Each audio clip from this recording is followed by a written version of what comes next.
Oh dear, Emmanuel Macron appears to have landed himself in the French onion soup. After a planned collaboration with the US and Australia to provide the technology for multiple diesel-powered submarines, the Americans have yanked the deal away from them and the Aussies have said au revoir. They instead have opted for a partnership with us, the United Kingdom, for the production of far more sophisticated and up-to-date nuclear-powered vessels. The French diesel solution would require the submarine to come to the surface once every 24 hours. Not great when you're hiding from Chinese or Russian aircraft or drones. So as long as they've got enough Weetabix on board, this superior vessel can lurk deep in the sea without resurfacing for months on end. I think you'd call that a no-brainer. So look, you win some, you lose some. France has a great legacy of engineering and manufacturing output, but they have fallen short on this occasion. In the end, they received nul point. This news has been met with fury by Monsieur Macron, who could barely keep his hands off President Joe Biden just a few weeks ago at the G7 conference. Look at this. Brotherly love, but it wasn't to be.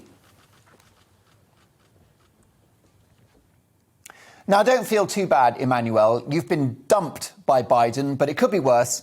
He could have forgotten your name. Now, the sensible reaction is for the French to examine how to improve their technology and drag projects like submarines kicking and screaming into the 21st century.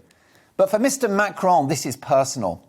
He sees this as a humiliation for France. And as a result, he has withdrawn the French ambassadors to the US and Australia by way of protest.